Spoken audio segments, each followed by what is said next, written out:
this video, we'll break down an exchange from two of the best, if not the best fencers in the world. Antoni Olbrychski, who is #1 ranked in HEMA Longsword and Saber, and Rob Childs, who is #1 ranked in Rapier and Dagger. Both fighters have incredible form and measure. This is a particularly interesting exchange, because both fighters were going for the same move, the feint high and cut to the leg, the classic. This exchange was a fight of measure and deceit at the highest level, so let's break it down. Rob on the right begins his attack. A feint high, attack low, but Anton immediately recognizes and respects the distance and retreats. Rob sees that his opponent is keeping proper measure and recognizes his attack will fail, so he does not continue the attack and instead steals ground. One of the first things you'll notice about high-level fencers is their ability to recognize early on if their attack will fail and do not waste time or energy continuing what would be a failed attack. Anton hops back and then does a very interesting movement that steals him measure. As he advances forward, he raises his body up and pulls his sword tip back while sneaking his back foot up. The distraction of raising his body up hides the measure he steals with his back foot, and bringing his tip back on his sword also makes him seem less threatening while doing so. This gives Rob something else to think about and look at, while Anton hides the back foot sneaking up like a magician uses sleight of hand for misdirection. Anton then does a small front foot step forward as a false advance, with the subtle feint of a lion chains at the wrist before lunging and attacking.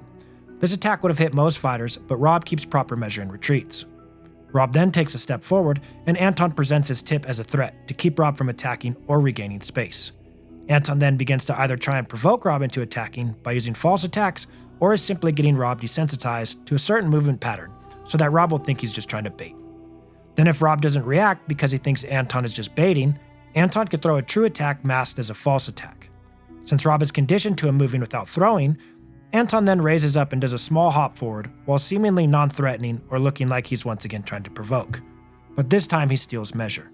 As soon as he lands, he lunges while feinting high and then cuts to the leg. What can we learn from this exchange? You could prime people to get used to movements in order to sneak movements. They do this a lot in Soviet boxing, where your opponent gets desensitized to your in and out bounce, so they allow you to bounce in and take measure, and then they pay for it. Rob is very keen at understanding movements, and most fencers move way too much, and he makes him pay for it. But in this case, Anton used it to his advantage, desensitizing Rob to his inside provocations. Rob didn't react because he knew Anton was out of range and baiting. However, Anton on the last one stole a bit of measure and Rob did not react.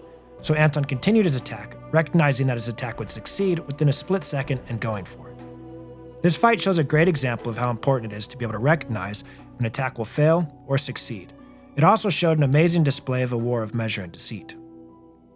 The high outside feint to the leg cut is a classic move proven time and time again.